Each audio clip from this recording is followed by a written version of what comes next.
So she was asking which will I choose over the other. So I didn't know which to choose over the other. I just explained what encoding and encryption is to her. So, but at the point, I thought about encryption and encoding is almost the same thing, but it just they are not. So again, I think I responded to you on the chat, but again, encode is nothing but you represent the same data into multiple formats, which you can reverse it as well. right. So example, right, in the HTML, so you encode the format in the URL encoding, right? So when the data gets represented, the HTML understands the data in other ways, and when it represented in the browser decodes it and then presents the data to you. But Right. if you actually see the data on the HTML page, on the source page, you'll see the data in the content or the encoded format which HTML understands. But encryption happens after encoding is done. So you do the encoding, you encrypt the data, you send the data on the wire, and the data is received by the other party, which decrypts the data and then decodes the data. So encoding and decoding is done by the endpoints, while the encryption is to protect the information which is encoded. Because encoding, once your data encoded, can be reversed. So you can decode the data. But encryption is difficult because you're securing the data. The whole purpose of encryption is privacy. And so that other person cannot read your data, right? That's difficult. So your encryption is your privacy. One of the CIA triads about information security: confidentiality, integrity, and availability. So your confidentiality is secured by your encryption, right? So you're keeping your data confidential. And encoding, decoding is based on the tool where the data is getting represented or how the tool is being used. So security purpose of encoding is different, and then encryption usage of encryption is different. But when you put these together in order, you would encode the data first and then encrypt the data later. You can't encrypt the data and then encode the data, because once you encrypt the data, the output is garbled. You can't understand the data. Even when you encode the data, it'll even further garble the data, but it will not make any sense. So let's say, suppose you tell the answer that you encrypt first and encode first. Okay, let's example. You have an HTML page which you encrypt first and then encode it later. The receiver gets it. The first thing it will not do, any browser will not decrypt the data. Browser's job is to not decrypt the data. Browser digital certificate help you decrypt the data. So once you have an encoding, let's suppose it decodes it. But what after that? Where would the encryption happen from? How will the sequence of event happen? So for us to understand, you will probably have to understand how the SSL certificate really works, right? Browser-based SSL certificate, how the digital certificates are used to set up a secure HTTPS connection, right? So when the connection is set up, what the browsers do, how they encode and decode, how they encrypt and decrypt the data. And once the data is decrypted on the browser, how the browser interprets the data and then represents it. Like a movie file. So the data is encrypted. The data is, we are all using HTTPS sites for Netflix. The link is encrypted, but when the data comes in, how it really comes in an encoded format, which your browser will understand. How the browser will understand? Browser will have a plugin which is meant to understand any streaming media, MP4, AVI formats. So that will decode the data and present it to you. So both are being done. So you can't choose one over the other. No, again, both are necessary. Again, depends on where are you using and what are you using. So you can encode the data and then encrypt the data, right? So if so, do you know what type of encodings are available right now? I mean, I only know about the base 64, which she asked me to. That's because she asked me about if base 64, if I know about base 64. Yeah. So if you can see my screen. Yeah. Yeah. So if you see here, the type of encoding is your ASCII to ANSI, your binary data, your hexadecimal, your base 64, your decimal, ROT13, and URL encodation, and your HTML entities. So these are the type of encoding which you see. right? So if I say good luck, so the same good luck data gets represented in binary like this, hexadecimal, rod 13, right? And then base 64. If I say good luck space Ravi space Kumar, and if I say convert, you'll see the data change in URL encoding. You see, this is your encoding. The way you encode the data is this. But after encoding, again, this is for you to ensure that, okay, when the question can be, when do you use encoding, right? So the answer could be when two different parties are trying to communicate and exchange data, and the party which is sending the data says that I have got format, or I will be sending the data in base 64 format. Please accept the data in base 64 format, right? So that's how the understanding will happen. When the handshake happens between two different parties, they'll talk about what type of data encoding mechanism have I used, which is depends upon the programmer's availability or programmer's understanding, or why and what is being used, right? And once you understand that, and if you are using a secure connection, that encoded data by default will get encrypted.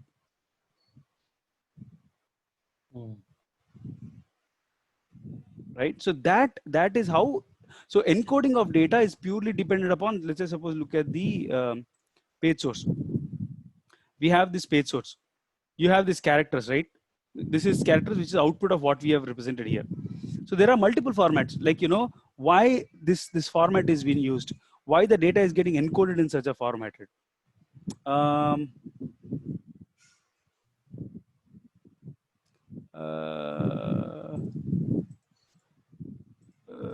Data encoding examples.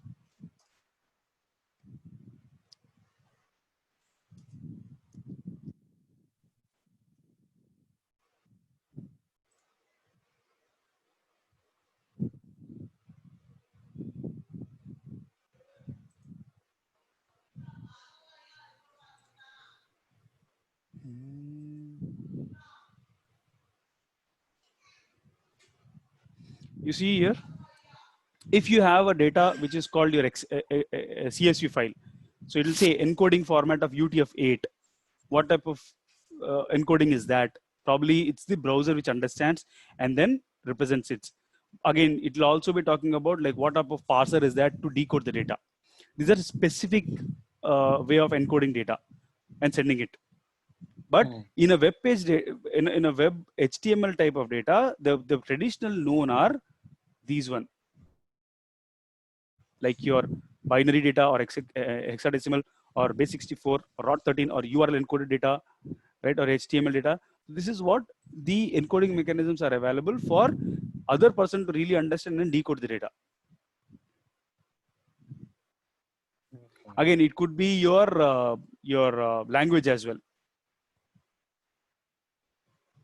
Yeah, I explained to her in terms of language, like the OSI model, the presentation layer where the encoding is being done. So that's where I kind of like explained to her. So in form of the transformation of data formats. So which we understand, like the computer understand binaries, so the ones and zeros. So it's ones and zeros on that layer. So when it comes down to when the user, when you almost get to the user on the application layer, the presentation line does the encoding, like it transforms the data into the language, it maybe to English or to Chinese or whatever language to which the user is using on the application layer. So I kind of explained to her on that aspect, and I left like that. So, but when she said which would you choose over the other, I just I thought I basically I don't really know, I don't know which to choose over the other. Got it. Okay. Yeah. So what were her thoughts after the interview? Yeah, I mean, I asked her about her thought. I guess maybe maybe I shouldn't have said that, because I asked about my thought. Then she said, because she first asked me, am I blue team or red team? Like if I understand what's blue team and red team. So I said yes. I explained to her red team and blue team. Mm-hmm. But I told her like I'm more into blue team, but I also do red team. So when I asked about her, my feedback on my performance, she said that maybe I should maybe you should choose one and be more and like choose more and advance in one. Mm-hmm. Then that would be her advice for me. I see.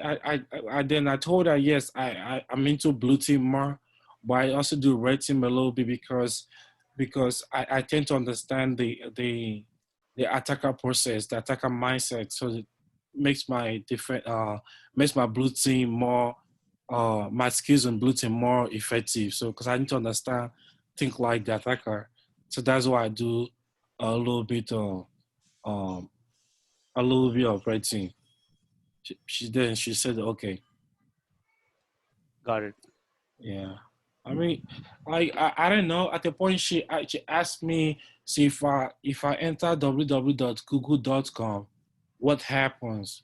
Mm-hmm. So I mean I explained to her what happened from the browser cache to the OS cache. Then if the if the IP address hasn't been mapped on the browser or the cache, then DNS request is being sent. And if the DNS request returns the IP address, the uh, the browser initiates the connection, TCP connection, and I explained to her to the point that um, the HTML content will be opened by the browser. So she was, I don't know, she was just kind of like asking, so who initiate this, who initiate that? She was more inquisitive. I think she really know what she was asking. So she was asking, oh, so who initiate this? Who initiate the first TCP connection? Mm-hmm. And I told her the browser. I don't know what she was asking. She was not asking which browser. So I was like, oh, the client browser. And she was just asking some things. But actually, I wasn't shaking that area because I already studied more other stuff. So I answered her everything she needed to. But yeah, she asked what I'm trying to remember what other questions she asked. But most of the questions she asked answered they just the encoding. Yeah, I mean, obviously, she asked me the difference between hashing and she asked me the difference between encryption and hashing.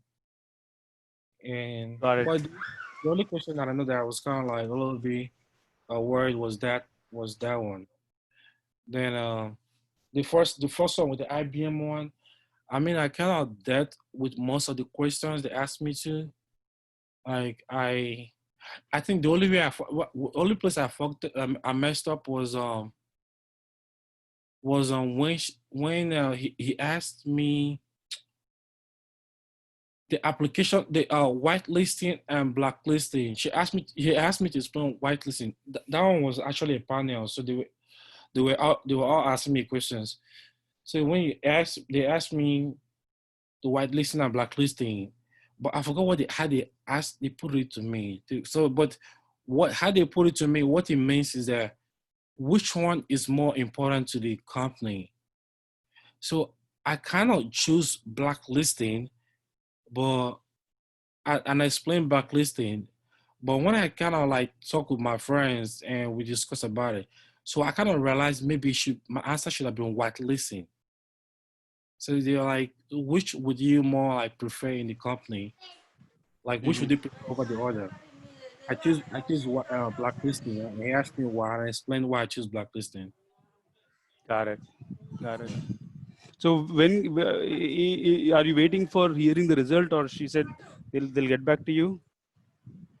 Yes, both of them said they will get back to me. So they said what 1 or 2 weeks. So I'm just waiting 1 or 2 weeks for both of them. Okay. Got it. But I think so far, I think it was alright. And the first one actually asked me the IBM one. They actually asked me malware analysis. Oh, okay. Yeah, she was like, I guess that's what they actually need him the SOC analysis for. So he was like, oh, have you really experienced or dealt with any malware analysis? I say yes, I've done phishing attack. So he was like, okay, can you explain? So I actually kind of explained using explain gather intels, the source IP. Also, what you told me that you also have to investigate the destination IP. I also told him there. So yeah, so you have to know the vulnerability on the. So he was like, okay, yeah, that's good. Then I told him that okay, the IP I could use IP void to check the IP address to check the reputation of the IP address. Um, if I don't have the IP address, I could use a who's lookup to check through the domain to check the IP address or the URL, check the URL through the URL voice or virus total. And I told him I could use I could check into the header using a MS2 bus and Yep. look into the header, the DKIMs, the SPF, the MAC, and then maybe I could recommend for the IP address to be blocked, the bad IP address to be blocked by by firewall, and the URL to also be blocked. So I mean, when I said that, he was so impressed. He was like, "Oh, that's what I'm actually looking for," because he was that one. The hiring manager was there. He was the hiring manager asked me the question. So Oh, good. then he started talking about yes, you know that's good. That's what I'm looking for. Then he started telling me about this how he investigate where do malware analysis. So in my head, I remember malware analysis.net. I say yes. Also, I use malware analysis.net to do my own. That's why I get my own malware from analyze to practice. Oh, so yeah. So I say I spin up my VMware and I look into some malwares from malware.net, malwaretraffic.net. Mm-hmm. Okay, okay. So I think they impressed because it was actually the manager, the hiring manager that was on the team, and some senior level people that was actually on that conference call. Oh, nice. Yeah, That's good. That's good. Awesome. That's good to know. Yep. yeah. So for the two went, I think the two went okay. Good. Good. Perfect. Yep. Any other things from your end? Uh, no artists from my end. I just hope maybe when we really set I could start doing a kind of like start you working on like maybe I would kind of set a lot on what's it called SIEM and maybe investigate the alerts from the SIEM like so I can really see okay so this is how you investigate the alert maybe some doing some more like in-depth malware analysis or something like that. Yeah. So for that, probably you will have to start setting up your Splunk instance in your laptop, and the data which I gave you, the sample data from Splunk, right? The boss of Splunk. So download the data, configure it, and then probably I can help you write up queries. Or since you have already used Splunk, how do I use other dashboards? We can look at your security essentials app in the Splunk itself. So So the Splunk should it just be the basic Splunk or is it security? no, you can do a free download. Just register, go on to the Splunk site, register for yourself, and then go and do a free download. So you can go create a login ID and password for your Splunk account. And when you install the Splunk, you can also create a local password and local Splunk instance login ID and password. Right? Once you do that, remember the one I gave you, pinged you a link for boss of SOC, Yeah, right? yeah. Yeah, so you can go and download the data from that, and then once you have done that, probably I can help you. You can configure that. It's a simple process. You can go configure that, and then you can see data coming into your Splunk instance, and from there I can help you out. Yeah, the Splunk, I mean, is it the just the because I know Splunk have they have the regular Splunk interface, and they have the security I forgot what they call that security interface. That one is for like 7 days.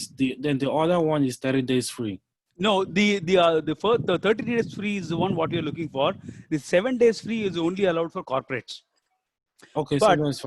but on the local 30-day instance also, we can see what is there in the 7-day corporate thing. So there is an app called Security Essential, which actually tells you what is type of data represents, or what are the use cases in your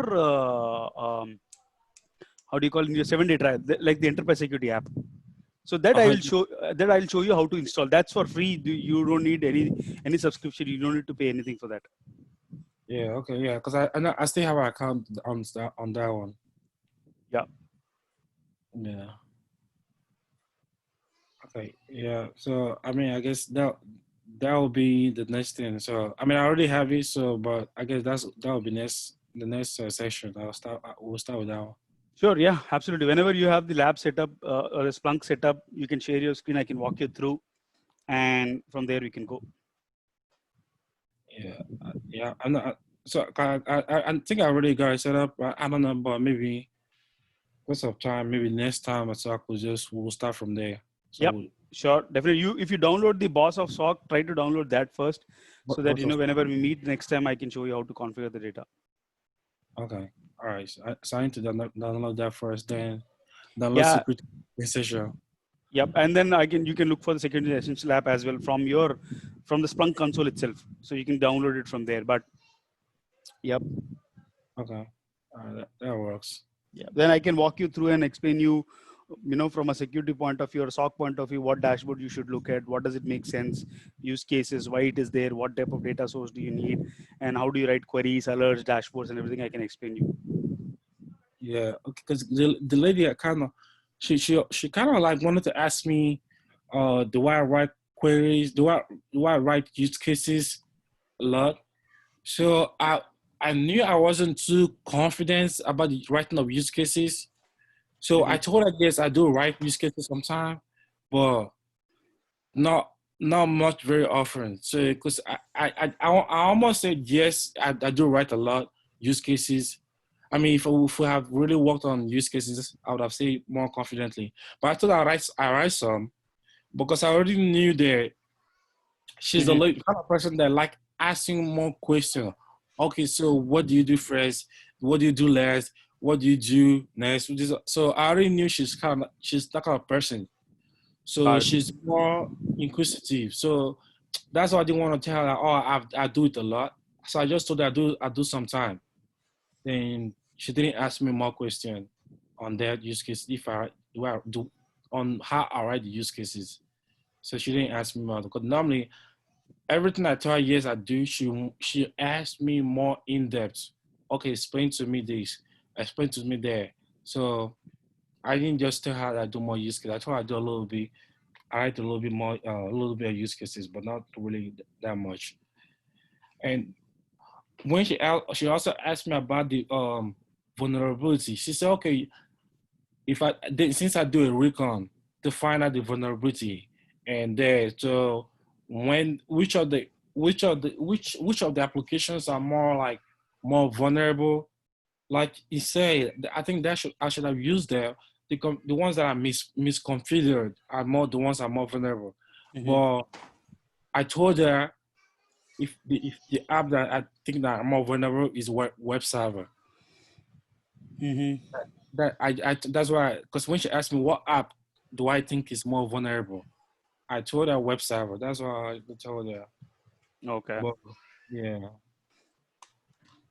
Maybe I think I should have gone in depth like the way you said it, like the ones that are less that are misconfigured or less patched. Correct. Yeah. Yep. But Yep. I didn't discuss with her. Awesome. Yeah, we can discuss about it, in data sessions as well. But yeah, I think we can start off with Splunk and then gradually go into the other discussions, because we can, from the logs we can talk about multiple things. Okay, all right. So one other thing I wanted to find out. So during client call, what are the scores though? Depends. Again, what is a client call for? If it's a regular client call, like a status check, we'll talk about multiple status check items, like, oh, we were talking about, like, oh, these are the report, these are the alerts which has happened. But again, for an L1 client call, it'll be to report an incident, or, probably to take in a call. So again, there is not a specific agenda defined anywhere in the industry that, on a client call, you have to discuss this one. It could be for anything. It could be for reporting an incident. It could be reporting for a regular scheduled call, like a monthly call or a weekly catch-up call, giving status updates about incidents, alerts, reports. Or if they have any questions, if the client has any questions, they could have set up a call, right? Or if there is a new vulnerability which has been reported, and, like, they are worried that, how the security team is taking care of it, right? Since they are the client wants to know that, how their environment is protected. What is the security team in the third party or MSSP is doing? So they can ask you those questions, like, what are you doing, or what are the use cases you have written, or what detections you have in place, something like that. So there is no defined agenda, like this is what you have to do. It's not really defined, but it can be on why it is set up based on thing. If it's a scheduled regular call, could be a status update, could be a new feature findings or something like that. But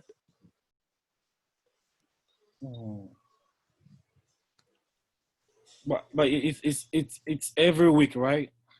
yeah, if it's every week, then it's a scheduled call, like, probably an update to report about the incidents what you have created, how many were escalated, how many were like false positives, how many were true positives, what did you do for false positives, how much tuning have you done, or if you are missing some data sources, what is that, or any new use cases have been written, right, for detection of additional activity, like projection of it.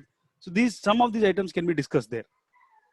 So these items you just mentioned are they're KPIs, right? Yes, some of them are KPIs. Yes, for a client evaluation call, this could be KPIs.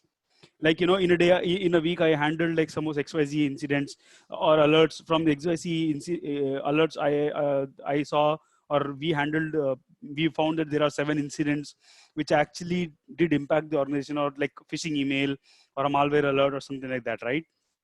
Yeah. And, like, what did you do? If you found another indicators, like what was a complete incident response plan for that? Who did you contact on the client's area? How did you eradicate that? Is there any other alerts which you have written on for it? Did you allow us to block all the IOCs?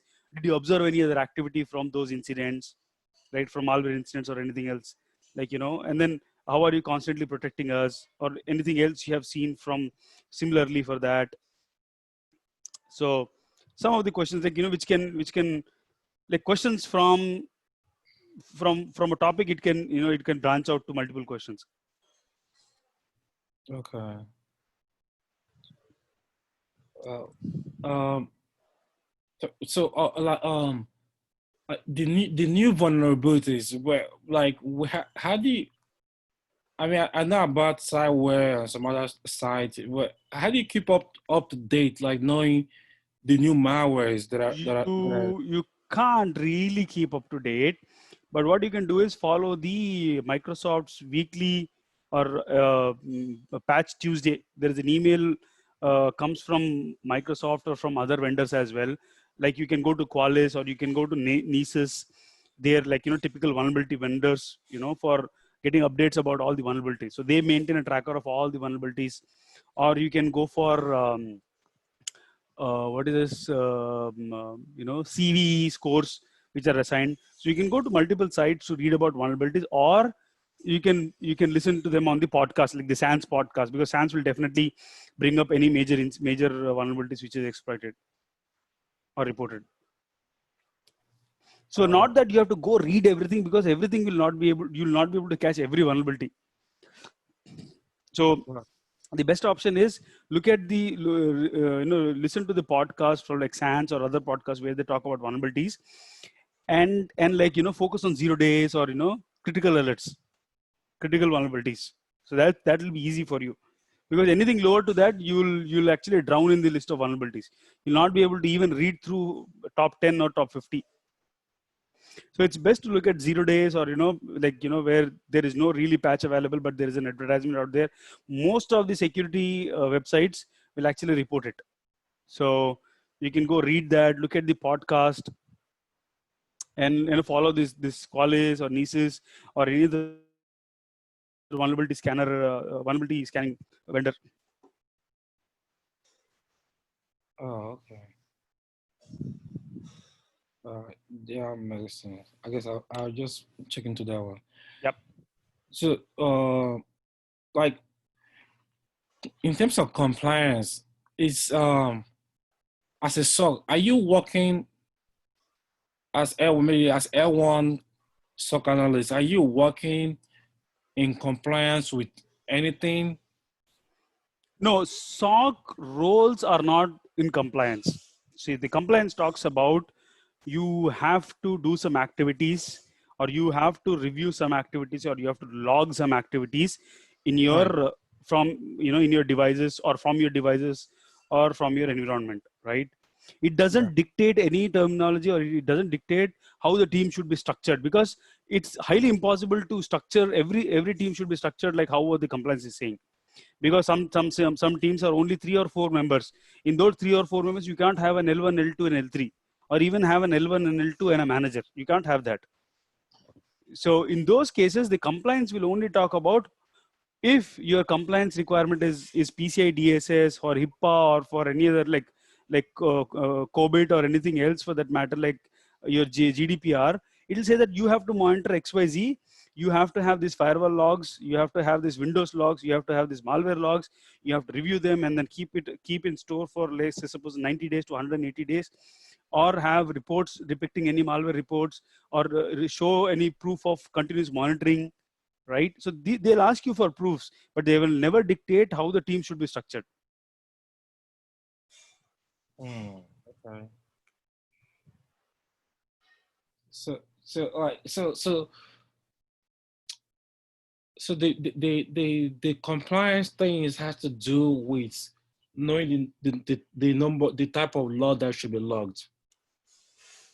Yes, and the requirement of it, like say again, that will also be compliance will also be effective, or will be implemented when you are in a certain type of business, and by the business requirement, or the client requirement, you have to. So okay, let me ask you this question: how do you trust a website? Trust. I mean, if I see it has a digital certificate, or Correct, but who defined it? The CA. Yeah, no, I mean, like, who defined that having a lock or having a digital certificate ensures that it's secure? Oh, okay. Right. So now you're getting my point. That's where I'm asking is, like, if you are in an industry like finance, if you're into, let's say, suppose defense, or if you're into government, if you're into, say, suppose medical, you will be compliant with regulations in that industry. So for medical, it can be HIPAA. It can for credit card company or financial companies, it can be PCI DSS, payment card industry data security standards, right? So according to those compliance and restrictions, they will dictate some terminology, like your firewall should be configured like this, your SOC should review these reports or this type of activities, and something like that. So based on that, your auditor or the other company will come back and test you. So the other company will not come back and test you, but auditors, a third party auditor, will come back and test you whether you are a PCI compliant. Like, so suppose if I am a client, Ravi will come back and audit me and say that yes, Kishore Kumar is a PCI DSS compliant. So when you want to do business with Kumar, or Good Luck wants to do business with Kumar, he will look at that certification. Who allotted this certificate? Who said that they are PCI compliant? How did they do the checks? What type of checks they did it? That way, Good Luck don't have to do all these checks, but can rely on a third party, whose job is to provide compliance and certifications. Right? But yes, you as a Good Luck, as a company who wants to do business with Kumar, will come back and ask, can you, for my understanding and for my records, can I see a proof of all these activities? And that's it. You'll ask for proof. I'll show you a proof, screenshots, and logs, and sample logs, and sample emails, sample reports, sample alerts. And you say, okay, I have seen enough. I think you're covering. I can do business with you. Right. Right. So that's how your compliance activity will get impacted. Again, a company in healthcare could also be a PCI compliant as well. Why? Because in a hospital, if they're accepting payments, right? Right. And if they're storing payment data, then they have to ensure that they follow some PCI compliance status, compliance checks, right? So that's how it will, that will get, you'll be pulled into multiple compliance items, right? If you have to do business with other companies which are in other industries, right? They will come back and check you whether, you are doing this. So they will have requirements that, the company which you're doing with, like a third party company which you do business with, they should be compliant in XYZ. So they'll come back and ask you questions and, ask for proofs and evidence. And if again, the business is big, for longer term, they'll ask you to get compliant with like SOC 2 or SOC 1 or any other certification, right? Even something is called ITGC, which is called IT General Controls. Internal controls review as well. So internally also you'll review yourself to understand whether the controls in place are sufficient or you're logging enough things.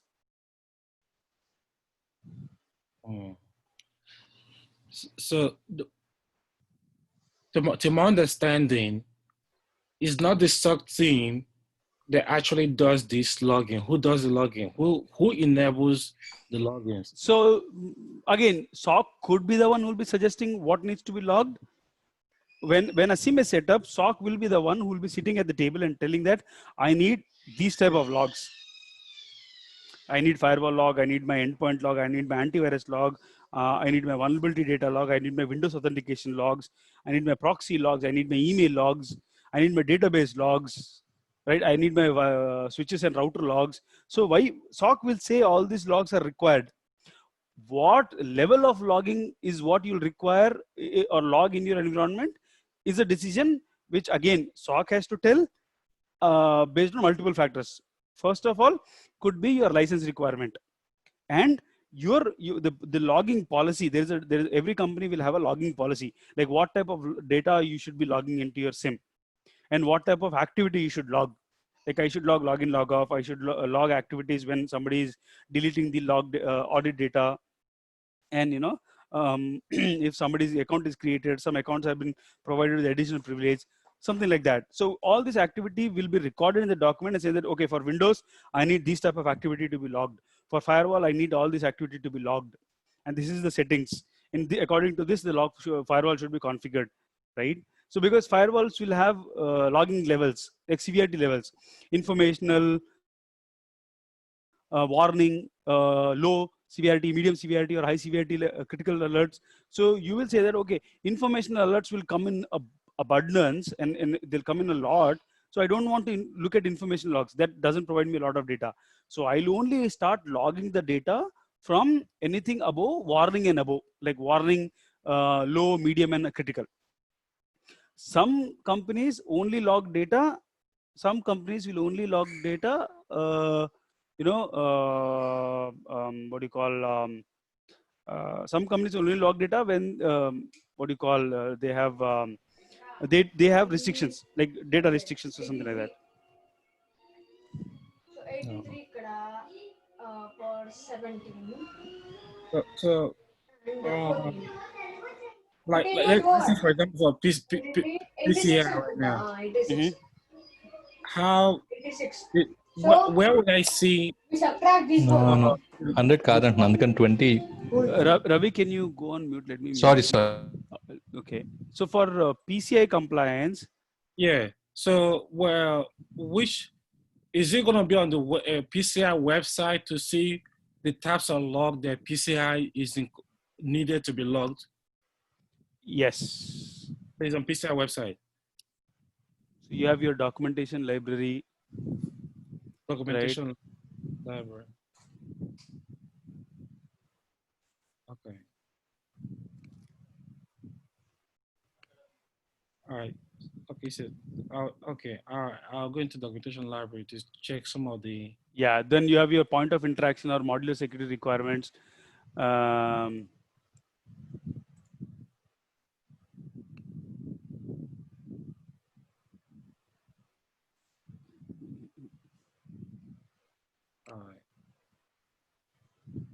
I was going to ask you the one of the things he said I should buy the books. One of them was that's for Windows 7 and 8. Is it still okay? yeah, sure, no problems.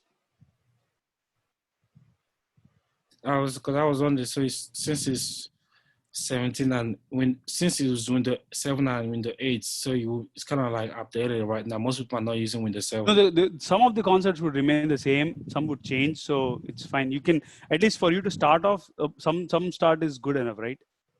Right. Okay, yeah, that's fine. I mean, I was trying to get it last time, so I had to start looking at the details. Whether it's 10 or 7, 18 or 8 or 7 or that. Well, yeah, okay. Well, so the compliance, I could go on the website and go to. I just pinged you a link. Probably you can go on that, and preferably go to the page 16. You ping me a link. Okay, yeah, I see. Hey Kumar, we have a session in another 2 minutes. Okay, yeah, I think we should drop now. Can All right. We can schedule sessions, I think, next week according to your convenience. Sure, we will do that. All right. Thanks. Okay. Thank you. Thank you, guys. Thank you. Thank you. All Good luck. right. Bye.